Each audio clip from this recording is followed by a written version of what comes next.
कृष्ण हरी तानाजीराव. रामकृष्ण हरी. रामकृष्ण हरी. आज निर्जला एकादश, जबरदस्त असा योगाचा दिवस. पंढरीश पांडुरंगाची आज एकादशी ही सर्वांचीच आहे आणि या मुहूर्तावरती तानाजीरावांच्या घरी यायचं भाग्य मला मिळालं.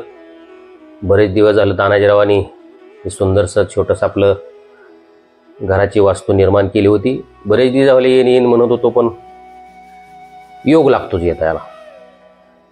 तर आज तो योग जुळून आलेला आहे आणि त्यानिमित्त तानाजीरावांची कहाणी बऱ्याच वेळा मी ऐकली होती आणि अशा छोट्या कुटुंबातून अगदी दारिद्र्य काय असतं बाबा, या विवंचनेतून हा व्यसनमुक्ती संघाचा शिलेदार ज्येष्ठ कार्यकर्ते आहेत आमचे तानाजी पांडुळे, हबप तानाजी पांडुळे महाराज. ते कीर्तनी करतात, प्रवचनी करतात आणि या मुलातली जी धडपड आहे ती मी अगदी गेली. तानाजीराव तुम्ही किती साली आला संघटनेत? सिंहगडच्या कार्यक्रमात तानाजीराव संघटनेत आले. तेव्हापासून अप्रतिम लहानपणापासून उपजत काय गुण आहेत. आज त्याचा एक व्हिडिओ बनवावा असं मला वाटलं.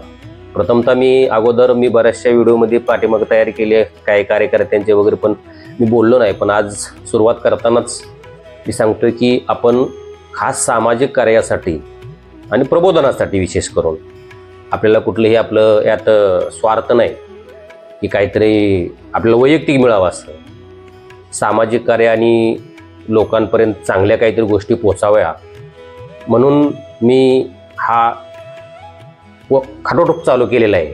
यूट्यूब चॅनल चालू केला आहे. या यूट्यूब चॅनलचं नाव आहे राधे कृष्ण.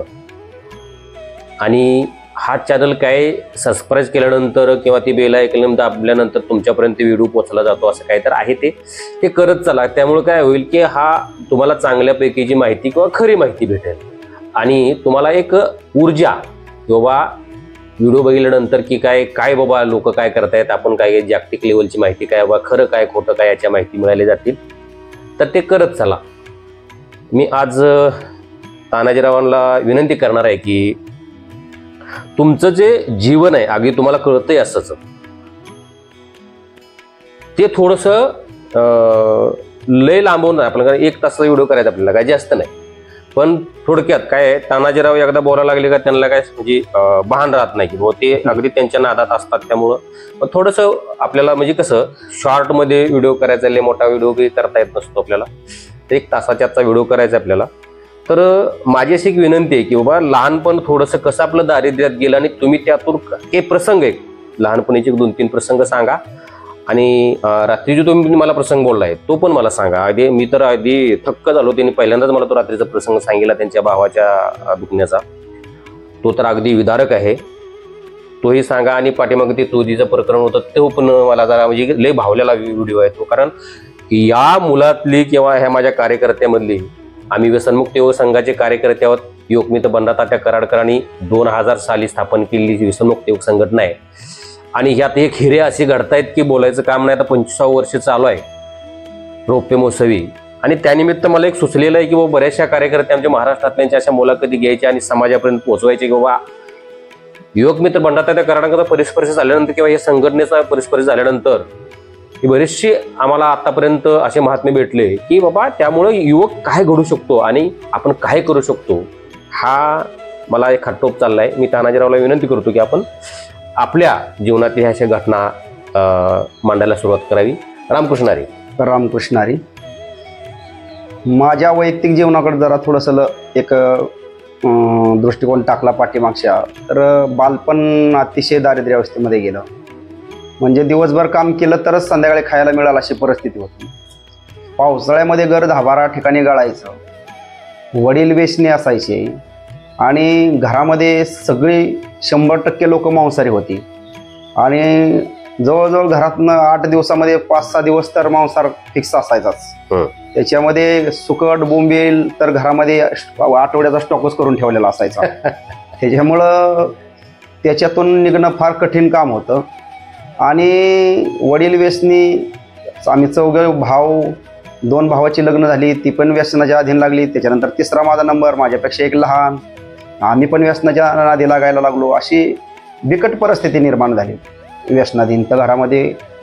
आणि आता त्यातून बाहेर पडणं फार कठीण काम होतं. पण म्हणतात ना, भगवंताची एक कृपा होते माणसावरती, पण ती आपल्याला ओळखता आली पाहिजे आयुष्यामध्ये. सगळ्यांवरतीच भगवंताची कृपा होते, पण ती आपल्याला कळली पाहिजे. पुण्यामध्ये एका दुकानमध्ये कामासाठी गेलो. ते आता जायचं तरी प्रसंग का आला पुण्याला कामाला, कारण ही तर सगळी गरीब परिस्थिती. 10वीत सुरुवातीला एक विषय गेला, तो सोडवला. तो सोडवल्यानंतर ह्याला पळसदेवला ॲडमिशन घेतलं. पळसदेवला ॲडमिशन घेतल्यानंतर ते म्हणले आता शाळेचा पोशाख कपडे घ्या. आता शाळेचा ड्रेस घ्यायलाच पैसे नाहीत. आणि गोष्ट आहे 1993 सालची. मग 1993 सालला 10वी पास झाल्यानंतर ॲडमिशन पळसदेवला घेतलं होतं. महिनाभर शाळेत गेलो, पण ड्रेस नाही म्हणून बसून द्या ना शाळेमध्ये. मग आता घरच्यांना तर आठवड्याला पण ते एवढे 250 रुपये मिळत नव्हते कामाचे. आता तेवढ्याचा ड्रेस घ्यायचं म्हणजे शक्यच नाही, घरी पैसेच नाहीत. मग काय करायचं विचार करत करत शेवट मग शाळाच सोडून द्यायचा विषय फिक्स झाला की 10वी पास होऊन बी आता आपल्याला पैसेच नाहीत, आता आपण शिकूच शकत नाही. मग 50-50 रुपये घेतलं आणि इथून पुण्याला जायचं ठरलं. मग पुण्यामध्ये भाव होता, तो पेरूचा धंदा करायचा, तो फुल दारू प्यायचा, व्यसन करायचा. आता त्याने तिथे गेल्यानंतर आता मला कुठं काम लागणार, माझं आता 10वीचं 15-16 वर्ष वय, कुठं कंपनीत तर लागू शकत नाही. मग एका चप्पलच्या दुकानामध्ये एका मारोड्याकडे कामाला ठेवलं मला. तर तिथं मला 450 रुपये महिना ठरला. 450 रुपये महिना. आणि फरशी पुसायचं, झाडू मारायचं. सुरुवातीला काही नॉलेजच नाही बोलायचं काय, ऐकायचं काय. आपण खेडेगावात नाही गेलेलो, शहरामध्ये काम करतोय. मग ते शिकोस्तोर करोस्तोर आपल्याला ते पगार पण कमी, काम पण सगळं खालच्या दर्जाचं करायला लागायचं. आणि मग करत करत करत 2-4 महिने गेले, 6 महिने गेले. आणि मग लक्षात आलं की आपण इथं काम करून सुद्धा आता पुढं काही शाळा शिकण्यासारखी परिस्थिती निर्माण होईन वाटत नाही. मग आता नाईलाज आहे म्हणून त्यावेळेस आयुष्यातली पहिली चोरी करण्याची पाळी आली. आणि त्याच्यामध्ये मग चपला कमरेमध्ये खवायच्या गपचिप शर्टात पाठीमागं बाहेर आणायच्या, विकायच्या. आणि असं 5-6 महिने करून 2-2.5 हजार रुपये साठवलं. आणि नंतर मग गावाकडे आलो. आणि नंतर गावाकडे येऊन पुन्हा मग 11वीला ॲडमिशन घेतलं. आणि मग 11वीला ॲडमिशन घेतलं. मग पुन्हा शाळेचा प्रवास सुरू झाला. 11वी 12वी मग कशी तरी काढली. 12वीमध्ये चांगल्यापैकी 63% मार्क पडले. आणि त्यावेळेस वर्गामध्ये 2रा नंबर बी आला. वा. आणि व्यवसाय प्रशिक्षण विभागामधून शिक्षण घेतलं, त्याचा बी फायदा झाला. परत कारखान्याकडे अप्रेंटिसशिप भेटली इंदापूर कर्मयोगी कारखान्यावरती, साखर कारखान्यावरती. पण त्याच्यानंतर लाईट बोर्डाकडे पण भेटले. मग कारखान्यावरली सोडून लाईट बोर्डाकडे गेलो. लाईट बोर्डावरती 1 वर्ष अप्रेंटिसशिप केले. पण पुन्हा काय पुढं जॉबचं काही झालं नाही काम, कारण परिस्थिती गरीब, वशिला नाही, ओळखी नाहीत, काय नाहीत, अशी परिस्थिती होती. मग पुन्हा अजून फिरून आता काय करायचं म्हणून छोटंसं गावामध्ये आपलं एक हॉटेल टाकावं म्हणून विचार केला. त्याला पण भांडवल लागत होतं. पण लाकडं वगैरे छपराचं करावं असं लाकडं लावली, भांगारमधली पानं 2-4 लावली आणि हॉटेल सुरू केलं. हॉटेल चांगलं चाललं होतं.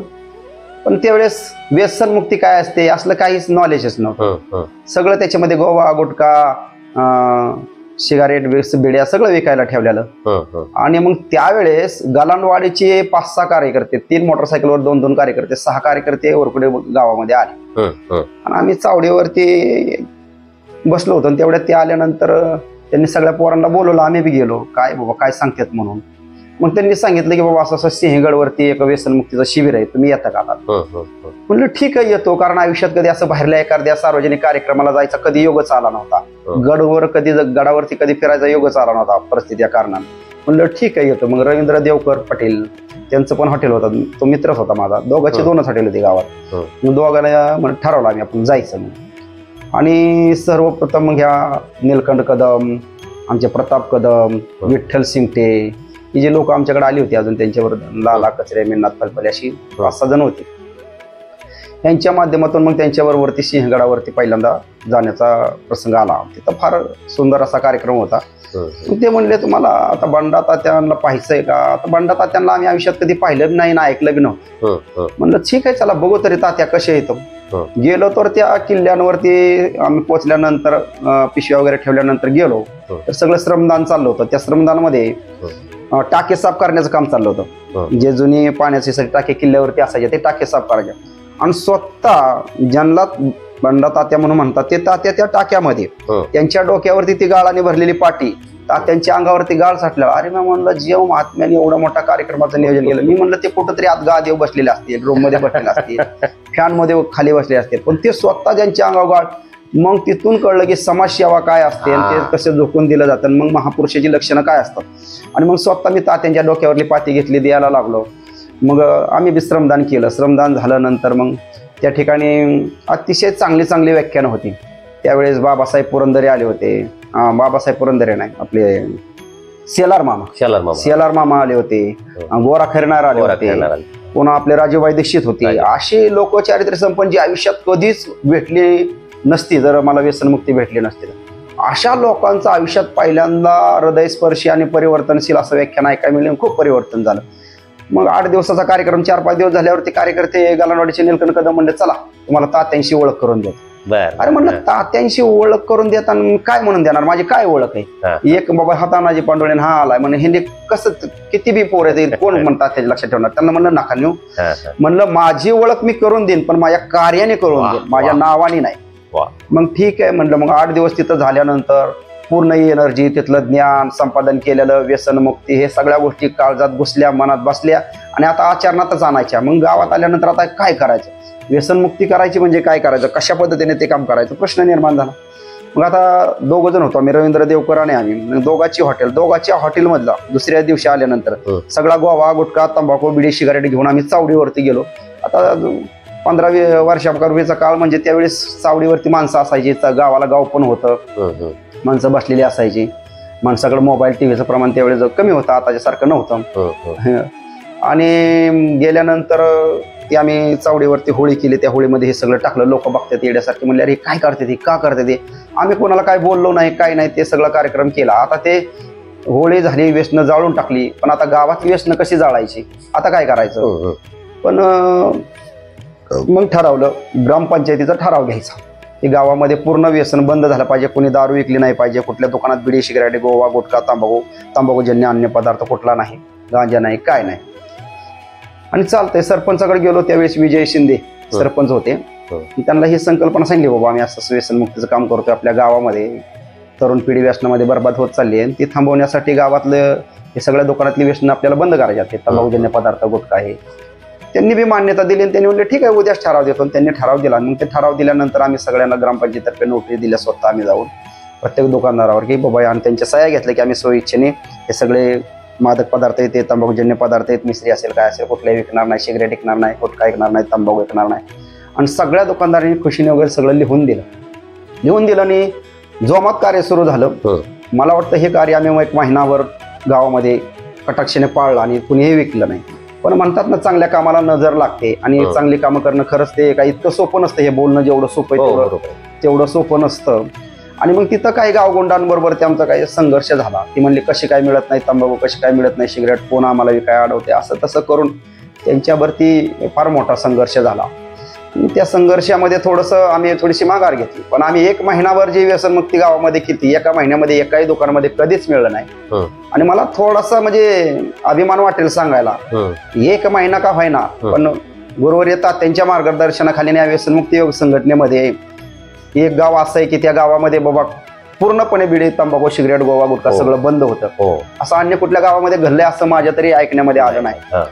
आणि त्या संघर्षानंतर माझ्या लक्षामध्ये आलं की आपण आल्या आता हे केलंय, पण हॉटेलवर थोडं लक्ष देऊ. हॉटेलवरती लक्ष द्यायला गेलो तर मग ते काय झालं, बिडी सिगारेट नाही, तंबाखू नाही, ते गिराईक कमी झालं.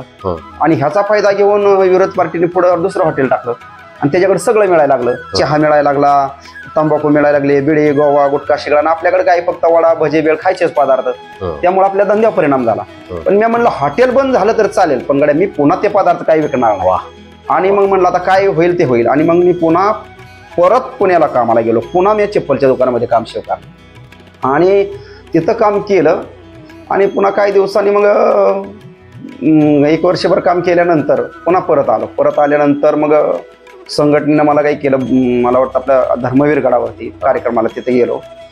मध्ये 1 वर्ष गॅप गेला, मला शिवनेरीला जाता आलं नाही. शिवनेरी आणि पन्हाळा असेल कदाचित, या 2 किल्ल्यांवरती जाता आलं नाही. पण तिथून आला आणि गलांडवाडीचे कार्यकर्त्यांच्या मनात होते हा काहीतरी करू शकतो, त्यांना वाटायचं. त्यांनी मला जबरदस्तीने उचलून नेलं. घरी होतो मी, रानात गाडी आली चालली होती, अचानक गाडी आली, कार्यक्रमाला चाललेली माहिती बी नाही. आणि म्हणली बसतो. अरे काय नाही म्हणली बस.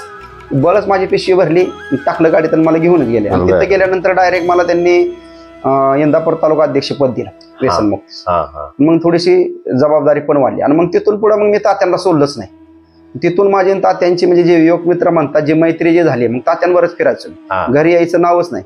जिथं भाकरी खायला मिळत नव्हती तिथं तात्यांबरोबर ते गेलं की भारी भारी खायला मिळायला लागलं. एकदा तर कराडामध्ये आपलं बापू नाहीत का, बापूंच्या घरी पंगत असते, लोण्याचं गोळच असतात. आयुष्यात कधी लोण्याचं गोळच बघितलं नव्हतं. आणि असल्यास गोळ आणलेलं मोठं म्हणलं गोळ कशाच आहेत गळा, की कसं खायचं गाड्या भाकरीवर. आणि मग संदीप होले बरोबर तात्या ही आम्ही पंक्तीला बसलेलो. तात्या म्हणलं आज गड्या पर्यंत मी म्हणलं लोणी नुसतं नाव ऐकलं होतं, एक गोळ म्हणलं पहिल्यांदाच खाल्लं. म्हणजे असं जसं की भगवान श्रीकृष्णाबरोबर ते गोपाळांना भरपूर खायला मिळलं, तसं ते दरिद्रेमध्ये जी आमची अवस्था झाली ती खायला जी आवड, ती सगळ्या गोष्टी भरून निघल्या. काहीच नाही, खाण्याचं हेच नाही. आणि तात्यांवर फिरत राहिलो. आणि मधल्या पिरियडमध्ये लग्न झालं.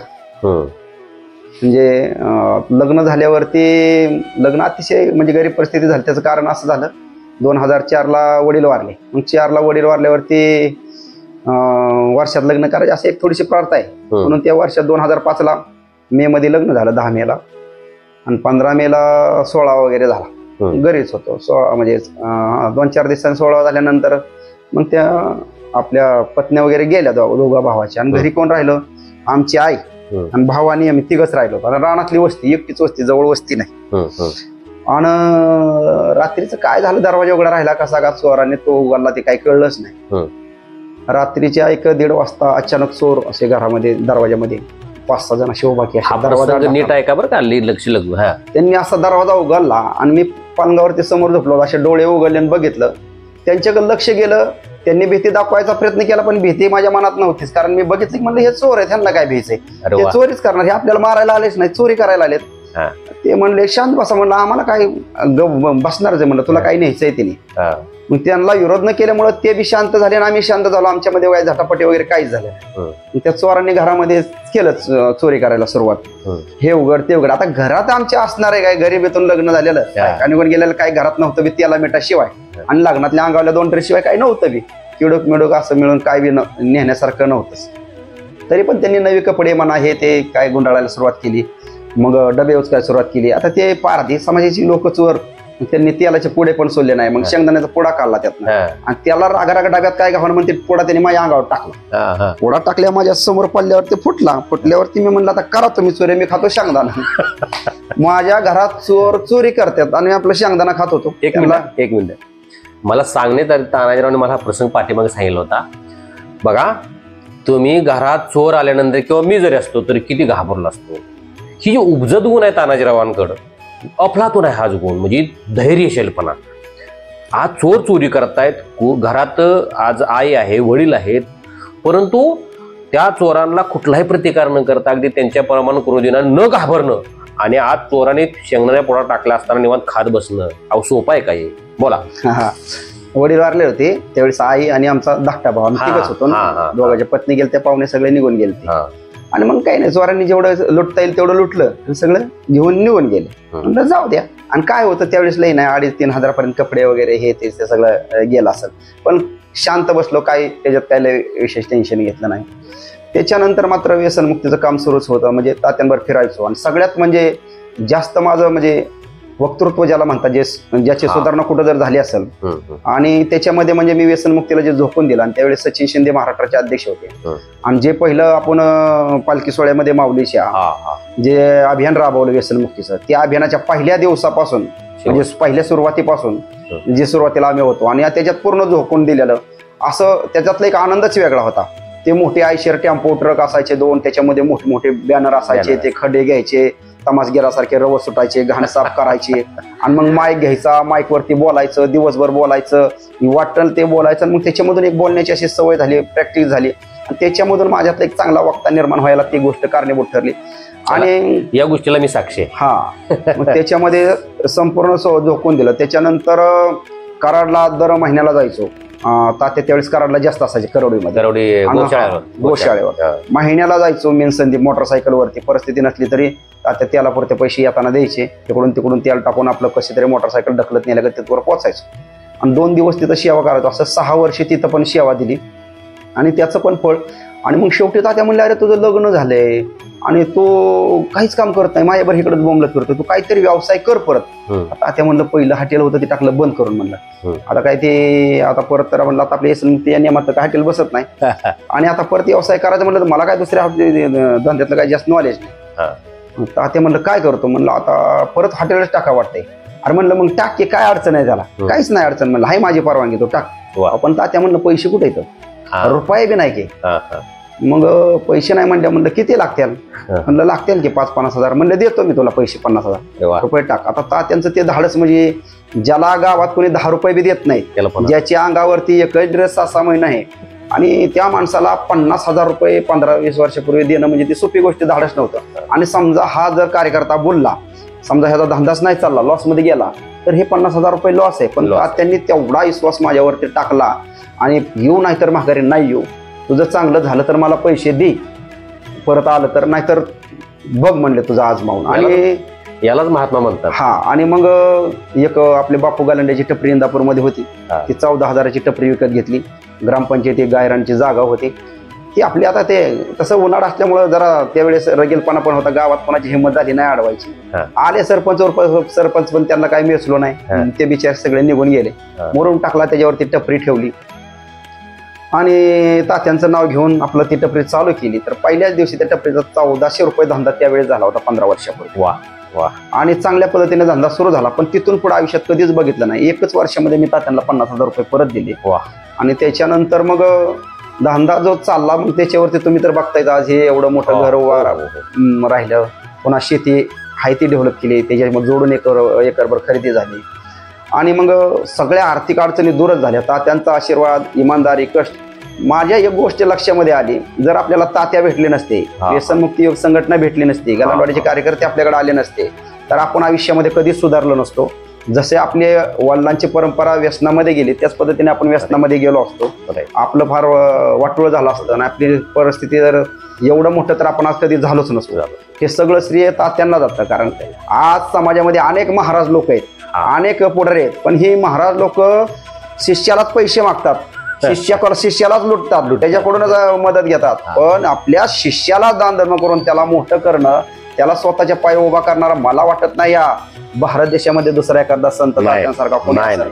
म्हणून तात्यांच्या उपकारातून, म्हणजे म्हणतातच की आईवडिलांच्या, गुरुच्या आणि देवाच्या, या तिघांच्या उपकारातून कधी आपण उतराय कधीच होऊच शकत नाही. एवढे अनंत उपकार आपल्या या महात्म्यांचे आपल्यावर. आणि त्यांच्यामुळं संसार काय असतो, देव काय असतो, गाईचं महत्व काय, आईंचं महत्व काय, जीवनाचं महत्व काय, ह्या सगळ्या गोष्टी कळल्या. आणि एक गोष्ट लक्षात आली की तात्यांच्याकडून, की ज्याच्या दारात गाय असेल, आता आपल्या बी दारात बैल, तुम्ही गाय वेलेली दूध देते, सगळं गोकुळासारखं मस्त मध्ये पाहिजे एवढं दूध आहे, ऐकायचं नाही. दह्याचं भगुलं भरलेलं आहे, दुधाचं भगुलं भरलेलं आहे, तुपाची भरणी भरलेली आहे, सगळं काय. आणि देशी गायचं प्युअर. ते फक्त व्यसनमुक्तीच्याच कार्यकर्त्यांकडे असू शकतं, बाकीच्या लोकांकडे ते एवढं मिळणं सोपं नाही. ज्याच्या दारात गाय असेल, घरात वडीला नाय असेल, देशाविषयी ज्याच्या हृदयात प्रेम असेल, तात्या म्हणतात त्याला कधी काही कमीच पडू शकत नाही. आणि तात्यांनी जे संस्कार दिले, म्हणजे स्वाभिमानीचं जीवन जगलं पाहिजे, स्वतःच्या पायावरती उभा राहिलं पाहिजे, स्वावलंबी बनलं पाहिजे, स्वतंत्र बनलं पाहिजे, गुलामी नाही बनले पाहिजे. ह्या सगळ्या गोष्टी माणसामध्ये तात्यांनी अशा पोरांमध्ये, आमच्यासारख्या युवकांमध्ये रुजवल्या. आणि मग कळलं की जर आपण व्यसनमुक्त असतो, आपल्याला कुठल्या प्रकारचं व्यसन जर नसेल, तर प्रपंच करणं फार सोपं आहे. त्याचे व्यसन नसल्यामुळं तुम्हाला एकतर घरामध्ये तुमचे पैसे शिल्लक राहतात, तुम्हाला शारीरिक आजार होत नाहीत आणि प्रपंच आपोआप चांगला होतो. 500 रुपये जरी तुम्ही दिवसाला जरी कमवले ना, आणि तुम्हाला कुठलं व्यसन जर नसेल ना, तर तुम्हाला 500 रुपये खर्चायचे कसे, कुठं घालू, हे प्रश्न आहे. जर तुम्हाला व्यसन जर असेल ना, 1000 रुपये जरी आले दिवसाला, तरी कळणार नाही कसं काय मला 1000 रुपये पुरणार, अशी परिस्थिती आहे. ह्याच्यामुळं जे व्यसनमुक्त कार्यकर्ते आहेत आणि जे तात्यांच्या संगतीत आहेत आणि जे तात्यांनी दिलेले शिकवणीच्या आचरणामध्ये आणतात ना, त्यांची तरक्की 100% या संघटनेमध्ये झालेली आहे. पण काय लबाडबी तात्यांना भेटले, काय फसवले, पण ते तात्यांना फसवलं नाही, तात्यांचा फसायचा संबंध नाही, ते स्वतःच फसले. कारण दुसऱ्याला फसवणारा स्वतः फसत असतो, ते पुढचा कधी फसत नसतो. हा आपला गैरसमज आहे, मी त्याला फसवलं, त्याला नाही फसवलं बाळा, तो फसला, असं आहे. असे लबाडबी काय गेले, पण ज्यांनी प्रामाणिकपणे तात्यांवरती विश्वास ठेवला, श्रद्धा ठेवली आणि त्यांना त्यांची फळ मिळली आणि त्यांचं कल्याणच त्याच्यामध्ये झालेलं. आता जी तानाजीरावांनी जी शॉर्टमध्ये तुम्हाला सांगितलं बाबा की बाबा माझ्या जीवनामध्ये काय घटना घडल्या बाबा, माझा अट्टास हाच होता की आत्ताची युवा पिढी आहे तानाजीराव इतकी चंगळवादाने भोगवादामध्ये गुंतलेले आहे, व्यसनामध्ये गुंतलेले आहे. अगदी घरच्या आईवडिलांनी कोणून फसवून पैसे घ्यायचं किंवा काही कशाला काहीतरी कारण सांगायची किंवा ब्लॅकमेल करायचं आईवडिलांना, इमोशनल करायचं आणि पॉकेट मनी घ्यायचा आणि तो मग काय गुटख्यावरती, माव्यावरती असेल किंवा दारूवरती असेल, सिगरेटवरती या असेल. गोष्टीला आई वडील आणि संस्कार आणि संगत या 3 गोष्टी जबाबदार आहेत. वादच नाही. मला जसं आईवडिलांनी आपल्या स्वतःमध्ये सुधारणा करून आपल्या मुलांवरती लक्ष ठेवलं पाहिजे. वादच नाही. जिथं जर वडीलच तंबाखू म्हणत असेल तर पोरगा गुटखा खाल्ल्याशिवाय राहत नाही. बापच बिड्या फुकत बसला तर पोरगा सिगरेट वाढल्याशिवाय राहणार नाही. आणि जर वडीलच निर्व्यसनी आदर्श असतील तर पोरं म्हणते ना आपला बापच काही कुठलं व्यसन करत नाही, आपण कसं करावं, थोडा का महिना जेवायला लाजल. आणि त्याच्यावरती वडिलांनी लक्ष ठेवलं, त्याला चांगल्याच्या संगतीमध्ये पाठवलं, ते कुठं जातोय, काय करतोय, ह्या सगळ्या गोष्टीची अपडेट ठेवली, मला पोरं व्यसनामध्ये जाणार नाहीत. मला ऐका की मला ह्याच मुद्द्याला तुम्हाला आणायचं होतं की तुम्ही असाल, मी असेल, मी 2000 साली मी सहज मजा म्हणून प्रतापगडावर गेलो, आपलं ते प्रतापगड बघायला वगैरे म्हणून, आणि परिस्पर्श झाला तात्यांचा किंवा संघटनेचा. तुम्ही आला सिंहगडावरती, तुम्हाला परिस्थिती आला. असे कितीतरी आपले अगदी चांगले 5-50 हजार कार्यकर्ते आपले की असे बाबा तात्यांच्या जवळ आले, काय त्यांच्या संगतीतले इतर लोक असतील, असेच महात्मे त्या जवळ गेल्यानंतर म्हणजे हा युवक बदलू शकतो. पण मला एक पालकांबद्दल असं मला, तुम्ही आता पालकांचा विषय काढला म्हणून की तुम्ही छान बोलला की बाबा पालकांनी म्हणजे आई वडिलांनी, पहिली गोष्ट आई वडिलांनी काही गोष्टी आपल्या मुलांना, अगदी कसं आहे आचरणातून शिकवलं. हा, तुमच्या आचरणातच जर काही गोष्टी जर चुकीचे घडत असतील तुमच्या घरात, तुम्ही नवरा बायको जर घरात रोज आई वडील दारू पिणत असतील, वडिलांना काहीतरी बोलत असेल, त्या नवरा बायको सारखी भांडणं घरात असतील, तर ते काय होतं, विदारक दृश्य त्या मुलाच्या डोक्यामध्ये तेच घुसतं आणि ते व्हायबल होतं. व मूल त्याला काय हो, संस्कार ही शेवटी लहानपणापासूनच ना, चिखलाचा गोळा असतो तो. त्या चिखलाच्या गोळ्याला घडवायचं काम खरी तर आई वडीलच त्याचे खरे संस्कार घडवू शकतात. परंतु मुलांवरती संस्कार द्यायचा असेल तर आई वडिलांनी मुलांना किती सांगितलं तर ऐकत नाहीत, पण आई वडिलांनी ते आचरण करून दाखवलं तर मुलांवरती त्याचा 100% फरक पडतो. पण आजकाल नुसतं सांगायचं काम चाललंय, आई वडील त्याचं फॉलो घेतात, स्वतः करत नाहीत. हा, बरोबर आहे. मग त्याच्यामुळे मुलं सुधारत नाहीत. आपण स्वतः आचरणातून जावलं पाहिजे, बाबा हे आपण ही खात नाही, आपण पण खायचं नाही आणि तू पण खाऊ नका. मी जर तंबाखू खात असेल तर मला अधिकार नाही ना दुसऱ्याला सांगा तू खाऊ नको. आजकाल समाजामध्ये अशी परिस्थिती झाली की वडील व्यसन तरी त्याला वाटतं आपल्या पोराने व्यसन करू नये. अरे पण बाळा, आधी आपण धावलं पाहिजे ना त्या आचरणातून, हे वाईट आहे, हे चांगलं नाही, हे करू नये. याच्यामुळे हे समाज बिघडत चाललाय.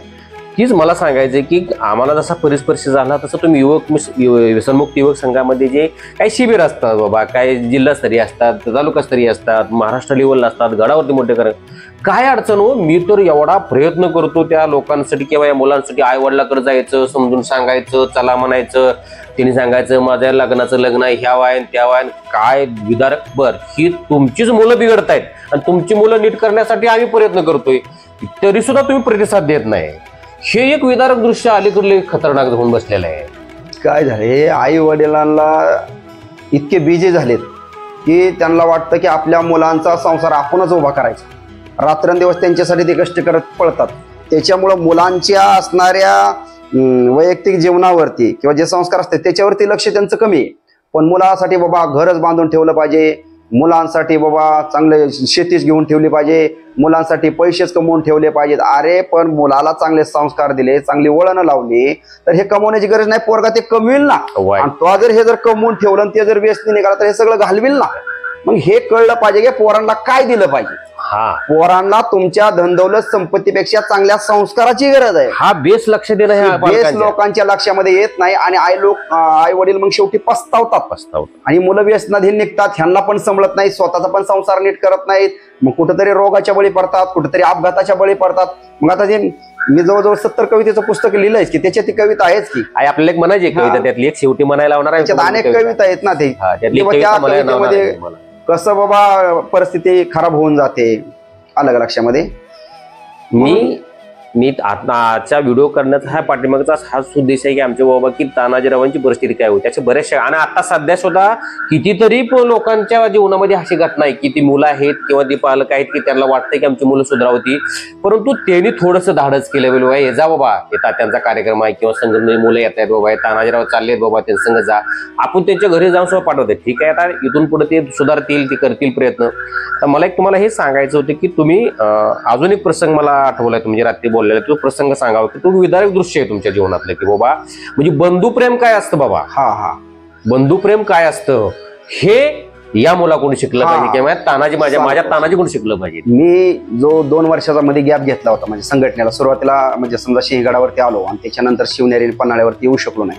त्या 2 वर्षामध्ये मी पुण्यामध्ये असताना जे माझ्यावरती घडलं ते परिस्थिती अशी होती. भाऊ पिरो विकायचा आणि पिरो विकून दारू प्यायचा आणि कुठं पण पडायचा. सायकल तिकडंच पिरो तिकडंच. मग आमची वहिनी जायची रिक्षा भाड्याने करायची त्याला घेऊन यायची आणि मग असं त्याचं काम दारूच जास्त प्यायचा कामापेक्षा. धंदा पण लॉसमध्ये जायचा त्रास पण व्हायचा आणि त्याच्यामध्ये त्याचे मांडीचे दोन्ही खुबे खराब झाले.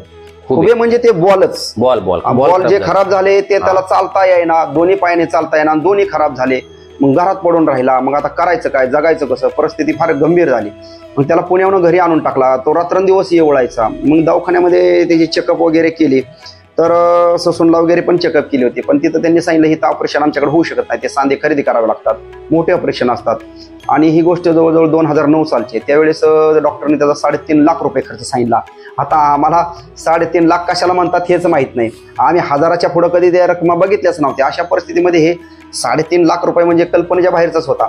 मग आता त्याची परिस्थिती अशी झाली आता मरायचं नाही तर ऑपरेशन करायचं तर पैसे नाहीत. आणि घरामध्ये मग आता थोडंसं धडपड्या म्हणलं तर मीच, कारण थोरल्याच भावाला हे झालेला, त्याच्यानंतरचा भाव ते पण दारू प्यायचा, 3 नंबरला मग मी. मग आता मी काय करावं. मग पुण्यामध्ये फिरत असताना थोडंसं माझ्या लक्षात आलं बाबा काही म्हणजे ऑपरेशनला मदत करणाऱ्या संस्था असतात. मग अशीच एक व्यंकटेश्वर हॅचरीज म्हणून कंपनी आणि त्या कंपनीचं ऑफिस एक सिंहगड रोडला ऑफिस आहे. मला पत्ता मिळाला. मग तिथं मी माझ्या भावाची फाईल आणि भावाला घेऊन दाखवण्यासाठी तिथं गेलो होते. ते कुमार साहेब म्हणून होते. मग ते कुमार साहेबांनी आम्हाला बघितलं, आमची परिस्थिती बघितली. हे जरा गरीब घरचे दिसतात. पहिले माणसाकडे बघितली की त्याची गरिबी दिसायची, पण आता माणसाकडे बघितली की जास्त करून गरीब दिसत नाही. कारण गरीब माणूस आहे ना, गरीब सारखा राहत नाही, तो मोठा आणतो अलग लक्षामध्ये. माणूस आपण आहे त्याच्यापेक्षा काहीतरी जास्त दाखवण्याचा प्रयत्न करतो. पहिली माणसं म्हणजे मोकळ्या मनाची होती, जशी आपली परिस्थिती तशीच राहत होती. आता माणसं परिस्थितीपेक्षा आगाऊ खर्च करतात आणि कर्जात राहून मारतात, असं होतं.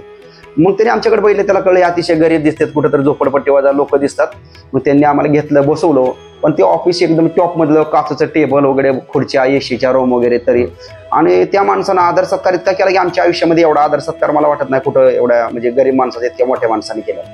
आणि मग त्यांनी विचारलं काय आलं. मग त्याला दाखवली फाईल, असं आहे आम्ही गरीब आहे म्हणलं, असं ऑपरेशन करायचं खराब झालं. म्हणले ठीक आहे.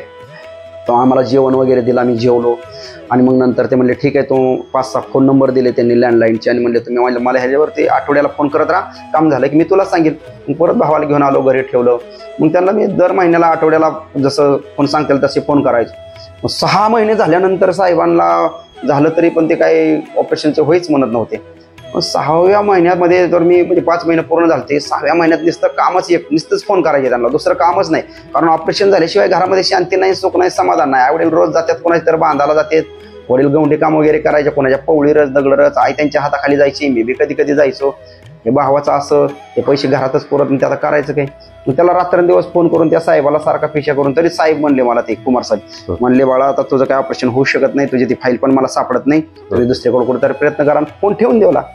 पण मी म्हणलं आता वाटच बंद झाल्या, जेवढी एकच आशा निर्माण झाली ती पण नाही आता अंधार. पण हार कधी जीवनामध्ये मानलीच नाही, शेवटच्या क्षणापर्यंत लढायचं. म्हणलं ठीक आहे. त्या साहेबाचं बोलणं मी आठवलं तर ते फोनवरचं माझ्या डोक्यात घुमायला लागलं की ते म्हणायचा तुझी फाईल माझ्याकडून घाळ झाली, तुझं काही काम होणार नाही. फाईल घाळ झाली एवढं ध्यानात आले. मी म्हणलं आपण पुन्हा फाईल तयार करू. मी पुन्हा तशीच फाईल तयार केली. पुन्हा त्या साहेबाकडे एकटाच गेलो. साहेबाला सांगितलं तुम्ही ते दिवशी म्हणलं काम होणार नाही, पण बोलता बोलता हे बी म्हणलं की फाईल गाळ झाली. तर मी पुन्हा फाईल बनवून आणली. पुन्हा एकदा माझ्यासाठी प्रयत्न करा, झालं तर माझं नशीब, नाही तर नाही, असं म्हणलं. त्या साहेबाला दया आली. ते म्हणले तुझ्या भावाला घेऊन ये आणि पुण्यामधल्या कुठल्या बी हॉस्पिटलमध्ये जा, मला फक्त तिथनं फोन कर. तू जहांगीरला जा, पुणा हॉस्पिटलला जा, बिर्ला हॉस्पिटलला जा, संचितीला जा, तुला वाटेल त्या हॉस्पिटलमध्ये जायचं, आमची तिथं क्रेडिट आहे. तिथनं आम्हाला फोन केला की आम्ही तुला ऑपरेशन करायला सांगतो. पण तरी पण म्हणलं तुला जर कळत नसेल तर आम्ही सांगतो की संचितीला एक गांधी डॉक्टर आहेत आणि त्यांचा स्वतःचा गांधी हॉस्पिटल म्हणून सदाशिव पेठेमध्ये दवाखाना आहे, त्या डॉक्टरकडे जा, गेला तर बरं होईल. म्हणलं मग ठीक आहे. मग तिथून मी गेलो, आलो, आनंद झाला, आयुष्यातला फार मोठा आनंद झाला. एवढं मोठं ऑपरेशन होणार आहे, पैसा आपल्याकडे नसताना सुद्धा. मग डॉक्टरांना गेलो, तिथं डॉक्टर पण योगायोगाने भेटले, डॉक्टरला फाईल दावली. मग त्यांना सांगितलं कुमार साहेबांनी मला पाठवलंय सिंगर रोडला, त्यांचं ऑफिस आहे. म्हणले चालतंय. त्यांना म्हणलं बोला तुम्ही फोनवर, फोन लावून दिला, ते बोलले. म्हणले चालतंय, ॲडमिट करून घेतो. ते म्हणले आम्ही खर्च देतो. चालतंय, ठीक आहे म्हणून. मग भाऊ गावाकडे होता त्यावेळेस. म्हणलं चला आता भावाला घेऊन यावं. मग गावाकडे आलो तर आता भावाला पुण्याला घेऊन जायचं तर पैसेच नाहीत. प्रश्न निर्माण झाला. आता पैसे तरी किती लागायचे त्यावेळेस? मला वाटतं 70-80 रुपये जास्त तिकीट असेल, दोघाला 100-150 रुपये. समजा रिक्षाचा खर्च काय 50-50 तरी 200-250 रुपये लागत होते. पण 100 रुपये पण नाही, 50 रुपये पण नाही. आता काय करायचं? ऑपरेशन फुकट होते, पुण्याला जायचंय आणि पैसाच नाही, करायचं काय? मग माझा एक वर्गमित्र होता माझ्यावरती असणारा, दत्तात्रय वाघमोडे म्हणून, माळशिरसचा. पण तो इथं लोणी त्याच्या मामाकडे राहायचा आणि ते त्याचं हॉटेल होतं. हॉटेल म्हणजे ढाबा वजा होतं. आणि मग त्याची माझी मैत्री होती. मग त्याच्याकडे गेलो. दत्तू म्हणला का असा आपला प्रॉब्लेम झाला आहे. आणि मैत्री काय असते ते कशीच कामाला येते. खरंच मित्र पाहिजे जीवनामध्ये. मित्राची पण किंमत कळते. मित्रांवरती अनेक कविता वगैरे झालेल्या आहेत आणि ते मित्राची कविता निस्ते करण्यापेक्षा आयुष्यामध्ये त्याची किंमत काय असते ती कळते. आणि त्याने मग मला त्यावेळेस 500 रुपये देणं म्हणजे आजच्या 50,000 सारखं होतं. आणि त्यावेळेस त्याने मला मोठ्या अंतकराने 500 रुपये दिले. घरी आलो, दुसऱ्या दिवशी भावाला घेतलं, फाईल घेतली, कपडे घेतली, पिशवी भरली आणि एसटीने इंदापूरला गेलो. इंदापूरवरून एसटी पकडली, शिवाजीनगरला उतरलो. शिवाजीनगरवरून रिक्षा केली, सदाशिव पेठमध्ये गांधी हॉस्पिटलमध्ये गेलो. तिथं भावाला ॲडमिट केलं. ॲडमिट केल्यानंतर डॉक्टरांनी तपासणी वगैरे सुरू केली. आता तिथपर्यंत पोहोचेपर्यंत एसटी बसचा चार्ज, रिक्षाचा चार्ज करून 200-250 रुपये गेले. 200-250 रुपये शिल्लक राहिलेले. मग त्या गांधी हॉस्पिटलच्या समोर एक खानावळ होती, वास मिलचीच खानावळ होती, मोठी बिल्डिंग होती. त्या खाली तो राहायचा आणि तिथंच खानावळ चालवायचा.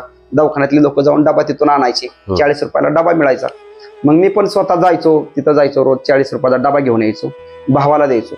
आता मी म्हणायचो जर आता 2 डबे घ्यायचे म्हणलं 80 रुपये लागतील. भावाला तर 2 टाइम जेवायला लागल. मग त्याला 40 सकाळ संध्याकाळी 40. आपण काय खायचं? मग आपण रोज फक्त एक वडापाव खायचा आणि भावाला सांगायचं मी मेसमध्ये जेवून आलोय, तू जेव. मग भावाला डबा निघून द्यायचा, मग ती जेवायचा आणि मी मात्र एक वडापाव खाऊन आजारात. दिवसभर वडापाववर राहण्याचा प्रयत्न करायचा. मध्ये आधी पाणी प्यायचं ताण लागली तर. मग भाऊ सकाळी जेवायचा, संध्याकाळी जेवायचा. मग मला म्हणायचा तू जेवला का? मी म्हणायचं मी तिथंच जेवून येतो मेसमध्ये. त्याला कसं सांगू की पैसे संपत आलेत, आपल्याकडे पैसे नाहीत.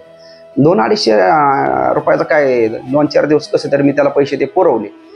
आणि रोज संध्याकाळी मग लई जर भूक लागली तर मी काय करायचो, त्या डब्यातलं त्याने जेवण जे राहायचं ते शिल्लक, ते भाकरी वगैरे मेसचे नीट भाजलेले नसायचं, मग ते कड्याच्या काट वगैरे काढून ठेवायचं. आणि मग ते झोपला का नाही संध्याकाळी 11 वाजता, मग मी आपलं घ्यायचो ते आणि सगळं आपलं भितडाकडे तोंड करून ते खायचं बस. पण एक दिवस असा आला की ते पैसे सगळं संपले. आता त्याला सकाळचा डबा दिला, आता संध्याकाळी त्याला डबा द्यायला नाही, मला वडापावला पैसा नाही, माझ्या पोटात काय नाही, करायचं काय? दवाखान्याच्या मध्ये आणि मेसच्या मध्ये, मेस दवाखान्याच्या समोर मध्ये वाळूचा ढिगारा होता. त्या वाळूच्या ढिगाऱ्यावरती असं शांत बसलेलो. आता काय करायचं? त्यावेळेस मोबाईलची सुविधा नाही, जवळ तिथं कोणी नातेवाईक नाही. आणि 1000 रुपया कॉईन मध्ये टाकून फोन करावं गावाकडं कुणाला मित्राला वगैरे, तर रुपया पण शिल्लक नाही, 1 कॉईन पण शिल्लक नाही. करायचं काय? मग त्याचं असं बसल्यानंतर पण एक की जीवनामध्ये हार कधी मानायचे नाही. जिथपर्यंत आपण लढू शकतो तिथपर्यंत आपण लढलोय, आपल्या शेवटच्या रुपयापर्यंत आपण लढलोय. आता हिथनं पुढे काय करायचं त्याचं ते बघील ना, त्याच्यावरती पण आपला विश्वास आहे ना. अलग लक्षामध्ये आपल्या गळ्यात माळ आहे ना. आणि आपण शांत बसलेलो. आणि मग देवानच त्या मेसवाल्याला बुद्धी दिली. मेसवाल्याचं काम झालं, तो बी निवांत झालता, सगळे डबे वगैरे संपलेले. मग त्याला बी कोणीतरी गप्पा मारायला पाहिजे. मग त्यांनी मला बघितलं ना, आला माझ्यापाशी, म्हणला हा बसला माझ्या शेजारी. म्हणला कुठलंही पाहुणं? आहे इंदापूरचं. म्हणला लई निवांत बसलाय. म्हणला हा. म्हणलं बसलोय. म्हणलं 8 दिवस झालं. म्हणलं तुम्ही येता आमच्याकडे डब्याला? हो म्हणलं रोज येतो तुमच्याकडे डबा न्यायला. म्हणलं 8 दिवस झालं तुम्ही ह्या हॉस्पिटलमध्ये ॲडमिट दिसताय? म्हणलं हो. मग म्हणलं राव आम्ही म्हणला नुसतं थंडी ताप आला नाही, दवाखान्यात गेलो तर म्हणलं 500 रुपये घेतात. म्हणला तुम्ही राव म्हणला 8 दिवस आहे, रात्रंदिवस म्हणला तुमचं किती पैसे होत असतील, तुम्ही म्हणला फार मोठं बागायतदार दिसताय. आता म्हणलं मी किती मोठा बागायतदार, आता तुला काय सांगू.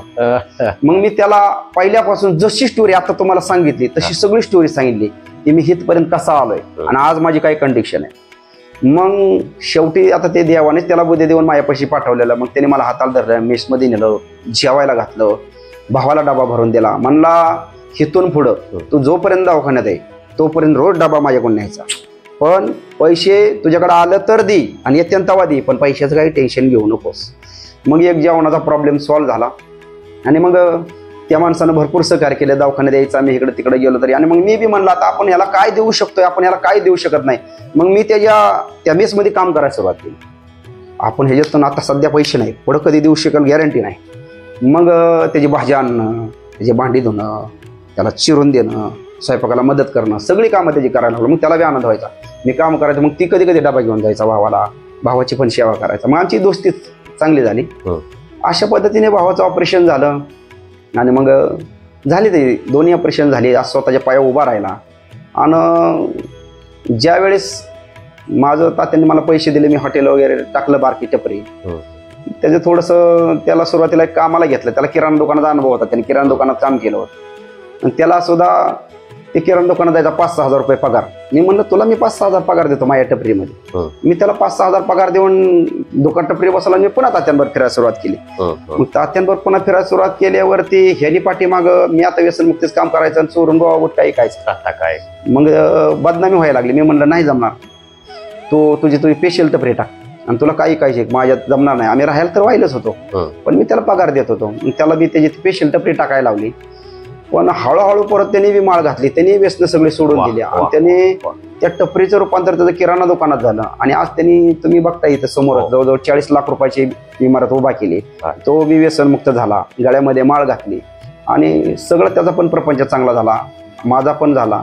आम्ही आता धाकट्या भावाला पण त्याला पण आम्ही तुम्ही बघितलं सगळी एजन्सी दिली की आपण दुसरीकडून माल खरेदी करण्यापेक्षा आपल्याच एखाद्या भावाला ती एजन्सी दिली आणि त्याच्याकडूनच आपण माल खरेदी केला तर सोपं जाईल. म्हणून त्यांनी मग ती टेम्पो वगैरे घेतला. मग तो सगळीकडे आसपासच्या परिसरामध्ये गावांमध्ये माल टाकतो. रोज सकाळी आम्हीच 2 दुकानं आमचीच असल्यामुळे हॉटेल आणि किराणा दुकान, आम्हीच त्याचा 5-6 हजाराचा माल घेतो. असं आम्ही आमच्या 4 भावांना पण वेगळं राहून सुद्धा कधी विसरलो नाही, एकमेकाला घेऊन पुढे गेलो. ही सगळी तात्यांची कृपा आणि त्याच्यामधून आपला आज चांगल्या स्टेपला आलो सगळं. मग आता जो तानाजीरावांनी हा सगळा उहापोह आणि हा प्रसंग सांगितला, अंगावर शहारे येतात. आज काही कंडिशनमध्ये असून सुद्धा आज भावाबद्दल एवढं प्रेम, काय अवस्था आहे आपण बघता सख्या भावाबद्दल आपल्या आता सध्याच्या समाजामध्ये. किती विदारक दृश्य आहे की एवढा बाण जरी टोकरला तरी किती एकमेकाला मारत्यात, काय करत्यात, किती लढाई चालल्या त्या, घालून पाडून बोलणं, मारामाऱ्या करणं, खून पाडणं, काय म्हणजे असं इतकं खरारक दृश्य आहे. आणि पाठीमागे तेच चाललं होतं ना, अजून बी तेच चालू आहे ना, आता तर वाढत चाललंय. अशात एक युवक आज तात्यांच्या मार्गदर्शनाखाली संघटनेत आल्यामुळे त्याच्या बुद्धीमध्ये काय बदल झाला आणि त्याचं बंधुप्रेम काय उफाळून आलंय बाबा, आणि त्या बंधूसाठी काय केलं. असे प्रसंग यांच्या तानाजीरावांच्या जीवनात कितीतरी घडलेले आहेत. त्यांनी काय सगळे आता सांगण्यात तेवढा वेळ नाही आपल्याकडं, परंतु एक तुमच्यासाठी खास की बाबा आपल्या जीवनात सुद्धा असे प्रसंग येतात बाबा, आपण आपल्या नातेवाईकाला मदत केली पाहिजे बाबा. आता तो पुढचा प्रसंग आहे, पुढच्या व्हिडिओमध्ये आम्ही ते करू. आता नंतरच आमच्या डोक्यात आहे काय ते बाबा की आपल्या धर्मासाठी काय केलं पाहिजे, आपल्या जातीसाठी काय केले पाहिजे, जात लय श्रेष्ठ का, धर्म लय श्रेष्ठ का, ते बघू. पण नंतरच्या आहे तानाजीरावांची ते डोक्यात आहे, तानाजीराव बोलतील, ते सगळं आपल्याला मार्गदर्शन करतील. पण आता बराचसा टायमिंग झालेला आहे. पण मी आत्ता जे तानाजीरावांनी ह्या व्हिडिओमध्ये जे आपल्याला सांगितलेलं आहे बाबा, माझा एक हा अट्टास होता की बाबा तानाजीरावांनी त्यांची स्टोरी सांगावी. बघ एखादा चित्रपट जरी काढला तरी एखादा स्टोरी यावरती तरी एखादा हिट चित्रपट होऊ शकतो की. आणि हे सगळं खरं आहे. तुम्ही प्रत्यक्षात आमचा अट्टास हा आहे की बघ तुम्हाला आम्हाला काय कुठं मोठं पारितोषिक मिळावं म्हणून आम्ही हे करत नाही, परंतु तुमच्या जीवनामध्ये अशा घटना घडत असतात. पण त्यावेळेस कसं आपण स्ट्रबल राहिलं पाहिजे किंवा स्थिर राहिलं पाहिजे आणि त्याला यशस्वीरित्या सामोरं जाऊन ते प्रसंग आपण हँडल केले पाहिजेत आणि त्यातून बाहेर घेतले. आज तानाजीरावांनी फिनिक्स पक्षासारख्या अगदी बघा, आण खायला घरी नव्हतं, चोऱ्या केल्या. बघा काय अवस्था होती. तानाजीराव माणूस चोरीकडे का जातो तुम्ही पाठीमागे मला सांगितलं होतं, तेव्हा माझ्या लक्षात आलं होतं की चोरीकडे, आता बावळाट लोक द्या सोडून, पण काही लोक चोरीकडे का जातात, परिस्थितीला चोरीकडे बनते. पण आज तानाजीराव तिकडं जाऊन सुद्धा आज त्यांनी युटर्न मारून काय घडवलं. आज तानाजीरावच्या तुम्ही घरी या, बघा हे आज कार्यकर्ता काय करतोय बाबा, त्यानं आज शून्यातून कसं जग निर्माण केलं बाबा. तुम्ही काय लोक मी बघतो, मी आज युवक म्हणतात की आम्हाला काम नाही. बघा बेरोजगार आहे. नाही रे बाळानो, मी हात जोडतोय, बेरोजगार नाही. तुमच्यातली धमक दावा तानाजीरावाशी या चर्चा करा, कशातून काय निर्माण केलं आणि त्यांनी आज काय आहेत बाबा आणि ते काय होते आता तुम्हाला सांगितलेलंच आहे. पण तरीही त्यांच्याशी येऊन चर्चा करा. मी तुमच्याला अजून ऊर्जा म्हणजे संघटनेशी संपर्क साधा, व्यसनमुक्ती व संघाशी म्हणजे कार्यक्रमाला येत चला, म्हणजे यातून काहीतरी नवीन निर्माण होईल बाबा, किंवा तुमच्या आयुष्याला एक चांगली कलाटणी मिळेल. या ठिकाणी तानाजीराव आपण जो काय अर्धा पाऊण तास जो आपण ओहाप केला, आणि माझी एक इच्छा होती की बाबा तुम्ही हा व्हिडिओमध्ये आपले काही बोलावं बाबा, की म्हणजे जेणेकरून पुढच्या पिढीला काहीतरी मिळेल बाबा, ह्या युवा पिढीला. तर या ठिकाणी तुम्ही चांगल्या प्रकारे तुमची काय विधारक दृश्य होती ती सांगितली, त्याबद्दल मी तुमचा आधी हात जोडून एक आभार आहे की बाबा असंच इथून पुढच्या जीवनामध्ये तानाजीरावांना भगवंतानं सद्बुद्धी द्यावी. आणि विशेष मी ते आता कीर्तन करतायत बघा, जो मुलगा खालच्या इतक्या लेवलला जाऊन आज कीर्तन करतायत, प्रवचन करतायत, मोठी कामं करतायत, मोठ्या संघटनेशी जुळून घेत आहेत किंवा काम करतायत संघटनेचं, हे कसं आलं. आणि ते अजून इथून पुढे त्यांना हेच भगवंताचरणी प्रार्थना आहे की अजून त्यांना सद्बुद्धी द्यावी आणि त्यांच्या हातून चांगलं देशकार्य घडावं, हीच पांडुरंगचरणी प्रार्थना आहे. या मुलाखतीबद्दल धन्यवाद. तरी पण मला एक शेवटचं असं सांगावं असं वाटतंय. हो, राहिलं माझं, मला एक लक्षात आलं की त्यांची छान कविता आहे ते व्यसनमुक्तीवरती. कविता तर माझ्याकडे भरपूर आहेत, 70 कविता आहेत. मला कवितेचं नव्हतं सांगायचं भूषण. आणि मला तर पहिली गोष्ट असं म्हणजे जास्त पब्लिसिटीच्या गोष्टी पहिल्यापासून आवडत नाहीत. कारण मला एकदा कीर्तनासाठी एक वर्ष सरदा कीर्तन होतं, त्यांनी फोन केला आणि म्हणले तुमचा फोटो पाठवा. मी म्हणलं कशासाठी पाहिजे फोटो? ते म्हणले तुमचं कीर्तन आहे ते बॅनरवर छापायचंय. मी म्हणलं ते ज्याचं वर्ष सरद आहे त्याचा छापा ना, महाराजाचा काय छापायचा का? महाराजाचा वर्ष सरद घालायचं. आलं लक्षात? त्यामुळे हे तात्यांमुळं हे उपजत गुण आले. त्यामुळे आपली मुलाखत कुणीतरी घ्यावे, आपलं कुठेतरी युट्यूबला जावं, टीव्हीला जावं, ह्या गोष्टी. आणि त्याच्यानी माणसं मोठी होत नाहीत. माणसं ही त्याच्या कार्याने आणि त्याच्या स्वतःच्या आचरणाने मोठे होत असतात. नुसते असे ओपो करून माणसं किती बी समाजामध्ये आहे. पण तरी पण तुम्ही माझ्याकडे एवढा वेळ काढून आज एकादशीच्या दिवशी आलात. तुम्ही आल्यानंतर आता आपलाच माणूस आहे आणि आपल्या माणसाला हे आपल्याला टाळू शकत नाही, तेवढ्या आशेनं तो एवढ्या लांबून आलेला आहे. आणि ह्याच्यामधून जर लोकांना आपल्यातून काय जर प्रेरणा मिळणार असेल तर आपण ह्या गोष्टी समाजापुढे मांडल्या गरजेच्या वाटल्या. आणि त्याच्यामुळं हा आटास झाला. त्याबद्दल मला तुमचं थोडंसं असं कौतुक वाटतंय की तुम्ही सुद्धा सुरुवातीला संघटनेमध्ये होता त्यावेळेस लोकांचा किंवा आमचा सुद्धा तुमच्याकडे बघण्याचा दृष्टिकोन जरासा म्हणजे चांगला नव्हता म्हणायचं. म्हणजे असं वाटायचं बाबा हे जरा फटकळ माणूस आहे, हे जरा तोंड टाकून बोलतं, हे कोणाची कदर करत नाही. पण तोच माणूस जर आज कार्यकर्त्यांमधल्या चांगल्या गुणांना बाहेर काढत असेल आणि ते समाजापुढे आणत असेल तर एवढा तुमच्या आयुष्यातला तुम्ही वेळ देताय आणि इथे येत ह्यात तुम्हाला काय सुद्धा तुमचा फायदा नाहीये बघायला गेलं तर. पण निस्वार्थपणे आपल्या संघटनेचे तात्यांनी केलेलं कार्य, कार्यकर्त्यांनी केलेले कार्य आणि या कार्याचा या समाजाला बाकीच्या फायदा व्हावा, त्यांनी ते बघावा, त्याच्यातून आदर्श घ्यावा आणि त्याच्यातून अजून असेच आदर्श योग घडावेत, त्यांचे संसार सुखाचे व्हावे, हा तुमचा एक उदार हेतू याच्यामधून दिसून येतो. तुम्ही आलात आणि माझी छोटीशी गावाईनं आपल्या एका सामान्य कार्यकर्त्याची मुलाखत घेतली, त्याबद्दल तुम्हाला देवे तेवढे धन्यवाद. थोडेच आहेत, मला काही एवढं बाकीचं मी काही मोबाईलचा जास्त उपयोग करत नाही. पण आज या मोबाईलच्या माध्यमातून तुम्ही जे हे काम कर समाजापर्यंत पोहोचवता हे चांगलंच आहे, केलं पाहिजे. एक छोटीशी कविता बघ. कोणती आता? राजकारणाची, व्यसनाची? नाही आपलं ह्याची व्यसनाची, जीवनाची, अशा कविता तर भरपूर आहेत ना. व्यसनाची कविता, व्यसनावरती. हा, ती बापाच्या खांद्यावर काय. हा एक कविता माझ्या तशा भरपूरच गाजल्या. राजकारण ही कविता तर खूप गाजली. राजकारण कविता आपल्या गुरुकुलच्या अनेक विद्यार्थ्यांनी 26 जानेवारी 15 ऑगस्टला बाहेर बी कुठे बी सादरीकरण केलं आणि त्याचं त्यांना बक्षीस पण भरपूर मिळाली. 1000, 1,500 पर्यंत पोरांनी ती कविता म्हणून पैसे मिळवलेले आहेत. म्हणजे ती कविताच तशी वास्तव्याला धरून होती. अशा थोड्याफार का होईना पण चांगल्या कविता गेल्या. त्याच्यातून तुम्हाला काही व्यसनावरची कविता ऐकायची. माझ्या कविता म्हणजे जे घडतंय त्यालाच अनुसरून होत्या, प्रसंगाला जे मी डोळ्यांनी बघितलं, व्यसनमुक्तीचं काम केलं, त्याच्यातून कविता लिहिण्याच्या काही प्रेरणा मिळाल्या, ते काही प्रसंग. बाबा ह्या ज्यावेळेस समाजामध्ये व्यसनमुक्तीचं काम करत आपण फिरतो ना त्यावेळेस आपल्याला दिसतं. मी विचारतो बाबा हे आता मी इथं व्याख्यानाला आलोय, बाबा मी आता इथं व्यसनमुक्तीवरती व्याख्यान करणार आहे, सांगा बरं म्हणलं ह्या गावामध्ये एखादं व्यसन करून कोणीच मेलं नाही, अपघातात व्यसन करून गेलं नाही किंवा एखाद्या रोगाने गेलं नाही. सगळी माणसं गप्प असतात, हो गेलंयच म्हणतात, दारू पिऊन मेलंयच म्हणतात.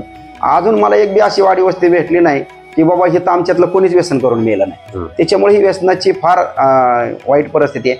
आणि होतं काय मला आता काल परवा पण एक वर्षश्राद्धाची तारीख मिळली होती. त्या माणसाच्या पोराचं वर्षश्राद्ध होतं. बापाने वर्षश्राद्ध त्या पोराचं घातलं होतं आणि ती पोरग व्यसनाची दारू पिऊन त्याला आजार लिव्हरचा झालता, खराब झालता आणि कुठं इलाज व्हायना. शेवटी त्यांनी कंटाळून त्या पोरानं फाशी घेऊन मेलं होतं. आणि त्याचं म्हणणं होतं की माझ्या पोराचं झालं असं कुणाचं होऊ नये, पुन्हा असं व्यसनावर बोलणारच मला कीर्तनकार पाहिजे, म्हणून त्यांनी माझी निवड केली होती. आणि पण मला त्यावेळेस लक्षात आलं की आईबापाच्या जीवनामध्ये जर सगळ्यात मोठं जर दुःख कोणतं असेल ना, तर अशा प्रकारे वाईट मार्गाने जाऊन आपलं पोरगा आपल्या अगोदर मरणं, ह्याच्यापेक्षा मोठं आईवडिलांच्या जीवनात कोणतंच दुःख नाही की ज्याला आपण जन्म दिलाय, लहानाचा मोठा केलाय, हाताचा पाळणा केलाय, म्हातारपणीचा आधार म्हणून त्याच्याकडे बघितलंय, ते जर आपल्या आधी गेलं तर नंतर आपलं जगायचं कोणासाठी, कशासाठी, अशी परिस्थिती होती. म्हणून त्याच्यावरती मी एक कविता अगोदर तर लिहून ठेवली होती. हे वास्तव मला माहित होतं की व्यसनानं पडलंय या देशाला कोड, व्यसनानं पडलंय या देशाला कोड आणि बापाच्या खांद्यावर पोराचं मड, बापाच्या खांद्यावर पोराचं मड. नका देऊ तंबाखू गुटक्याला थारा, नका देऊ तंबाखू गुटक्याला थारा आणि बापा आधी पोरगा झाला म्हातारा, बापा आधी पोरगा झाला म्हातारा. नका खाऊ तंबाखू नका लावू चुना, नका खाऊ तंबाखू नका लावू चुना, हा माणसाचा जन्म नाही पुन्हा पुन्हा, हा माणसाचा जन्म नाही पुन्हा पुन्हा. नका टाकू तोंडामध्ये तंबाखू गुटक्याची पुडी, नका टाकू तोंडामध्ये तंबाखू गुटक्याची पुडी आणि तोंड म्हणजे नव्हे कचऱ्याची कुंडी, तोंड म्हणजे नव्हे कचऱ्याची कुंडी. ह्याचं थोडं विश्लेषण पण मला करावं वाटतं एखाद्या मिनिटाचं. ते असं आहे की मनुष्य जन्माला आल्यापासून मरेपर्यंत सुखाच्या पाठीमागं पळतो. पण सुख तुम्हाला सांगतो कुठलं मोठं पद मिळाल्यानं, पैसा मिळाल्यानं, बंगला मिळाल्यानं, गाडी मिळाल्यानं, नोकरी मिळाल्यानं, सुंदर बायको मिळाल्यानं नाही मिळत. ते सुख आपल्यात भगवंताने आतमध्येच भरून ठेवलेलं आहे. आलं लक्षात? ते सुख म्हणजे आपल्या स्वतःची ओळख करून घेण्यामध्ये, आणि हे देह ना त्याचं मंदिर आहे आणि या देहरूपी मंदिरामध्ये तो भगवान रूपी परमात्मा आहे. आणि अशा एवढ्या पवित्र मंदिरामध्ये जर या मुखामध्ये ज्याने भगवंताचं नामस्मरण करावं, चिंतन करावं, तो आतला आनंद प्रगट करावा किंवा तो घ्यावा, तो आपल्या आतमध्ये भगवंताने भरून ठेवला आहे. आणि त्या जर मंदिरामध्ये गोवा गुटखा तांबासारखी घाण टाकली, तोंडाची गटारी केली, तर तो आनंद आपल्याला कधीच मिळत नाही. लक्षामध्ये ठेवा. उलट आपल्या आयुष्याचं सगळं वाटोळं होऊन जाते. म्हणून हे आनंद, जो खरं सुख, खरं समाधान, ते कुठेही नाही, ते कशाने नाही, ते दुसऱ्यामध्ये नाहीच, ते एकात आहे, ते द्वैतात नाही. आपण पण द्वैतामध्ये शोधण्याचा प्रयत्न करतो. मला ह्याच्यातून मिळेल, स्त्रीला वाटतं, पुरुषातून सुख मिळेल, पुरुषाला वाटतं स्त्रीतून सुख मिळेल, आणि दोघं शेवटी पश्चातापात पडतात. कोणाला कशातून सुख मिळत नाही, कशातच नाही बाहेर सुख. सुख तुझ्या आतमध्ये. तू आतमध्ये जा. तुला जेवढं आतमध्ये जाता येईल, जेवढं तुला अंतर्मुख होता येईल, आणि जेवढं तुला सगळ्या ह्या व्यसनांचा त्याग केल्याशिवाय आतमध्ये जाता येणार नाही. ते अडथळे आलं का लक्षामध्ये? जसे काम, क्रोध हे षड विकार जे अडथळे आहेत ना, तसे प्रकारे व्यसनचा अडथळा आहे. व्यसनाचा अडथळा काम, क्रोधाच्या षड विकारांच्या अगोदरच आहे. व्यसन सोडले नाही तर, व्यसन नाही सुटलं तर विकार काय सुटणार आहे? म्हणून हे सगळं सुटलं पाहिजे. चला, लय विश्लेषण करायला गेलं तर मला माहिती, मी त्याच्यावरती फार मोठं बोलतो. तुम्ही सुरुवातीलाच म्हणला हे वाढत जाताना वाढत चाललंय. आता विषय संपला तरी वाढतंय, तरी आपली कविता सांगतो आणि संपून टाकतो. तर कविता हित आली होती की नका टाकू तोंडामध्ये तंबाखू गुटक्याची पुडी आणि तोंड म्हणजे नव्हे कचऱ्याची कुंडी. म्हणजे तोंड काही कचरे, नका काढू नाकातून धुराचे फवारे आणि नाक म्हणजे नव्हे कंपनीचे धुराडे. भगवंताने आपल्याला श्वासोश्वास घेण्यासाठी नाक दिलेलं आहे, आणि श्वासोश्वास नाही घेतला, 1 मिनिट बंद केलं तर आपला प्राण जाऊ शकतो. इतकं त्याचं महत्व असताना आपण त्या नाकातून जर धुरा आत घेतला आणि आपला श्वासोश्वास घेण्याची जर फुफ्फुसाची क्षमता कमी झाली, तर त्याने अनेक कॅन्सर सारखे फुफ्फुसाचे आजार होऊ शकतात, आपलं आयुष्य कमी होऊ शकतं. म्हणून नका काढू नाकातून धुराचे फवारे आणि नाक म्हणजे नव्हे कंपनीचे धुराडे. आणि व्यसन सोडावं ह्याच्यासाठी सगळ्यांचा प्रयत्न चालू आहेत. व्यसन कशाने सुटन? पण मी तुम्हाला अभ्यासपूर्ण सांगेल की व्यसन सोडवायला जगात एकच औषध आहे, आणि ते औषध भगवंताने फुकट दिलंय, सगळ्यांकडे दिलंय. फक्त त्याचा वापर करा. व्यसन सोडायला कुठल्या डॉक्टरकडे पण जायची गरज नाही, कुठंच जायची गरज नाही. फक्त आपला विवेक जागृत करायचा आणि मनावर ताबा ठेवायचा. ज्यानं मन जिंकलं त्यानं जग जिंकलं. त्याच्या पुढे व्यसन काहीच करू शकत नाही. व्यसन एक असा फलफोड्यासारखं, पण आपला मनाचा ठाम निश्चय पाहिजे, मी आजपासून करणार नाही म्हणजे नाहीच. जसं माणूस वाईट व्यसनाच्या आहारी जातो तसं त्यांनी चांगल्या व्यसनाच्या आहारी गेलं पाहिजे. भगवंताचं नामस्मरण असेल, समाजसेवा असेल, आईवडिलांची सेवा असेल, गुरुची सेवा असेल. म्हणून त्याच्यावरती कळवय पुढचं, इंद्रियांना घाला आळा व्यसनाचा दाबा गळा, इंद्रियांना घाला आळा व्यसनाचा दाबा गळा, आणि तरण तरच फुलेल तुमच्या जीवनाचा सुंदर मळा, तरण तरच फुलेल तुमच्या जीवनाचा सुंदर मळा. बालपण गेलं अज्ञानात, तरुणपण गेलं व्यसनात, म्हातारपणी तडफडून जातील मासनात. म्हणून आपल्याला कळत नाही आपलं लहानपण कसं गेलं, जातं तरुणपण उन्हाळपण मध्ये जातं. मग असं जर व्यसन लागले तर म्हातारपणी तरफडून मारण्याची पाळी येते. म्हणून शेवटचं वाक्य ऐका की उठ येऊ का जागा हो, उठ येऊ का जागा हो, व्यसनातून मुक्त हो, उठ येऊ का जागा हो, व्यसनातून मुक्त हो, सळसळू दे तुझे रक्त आणि कर या देशाला व्यसनातून मुक्त, कर या देशाला व्यसनातून मुक्त. झालेली आपली या ठिकाणी माझी सेवा. रामकृष्णारी तानाजीरावांनी एकदम सुंदर अशी आणि वस्तुस्थितीला धरून कविता तयार केलेल्या बघा. आणि कवी पण आहेत, म्हणजे कसे गुण आहेत त्यांच्याकडे, कीर्तनकार आहेत, प्रवचनकार आहेत, कवी आहेत. म्हणजे भगवंतानं त्यांना असं भरभरून दिलेलं आहे. आणि त्यांची आता म्हणजे मानसिक स्थिती बी अशी आहे की ते समाजासाठी मोठे काम करतायत. ठीक आहे, या ठिकाणी तानाजीरावांनी अगदी मनापासून मुलाखत छानपैकी दिलेली आहे. त्यासाठी मी परत एकदा धन्यवाद व्यक्त करतो. रामकृष्णारी. रामकृष्ण.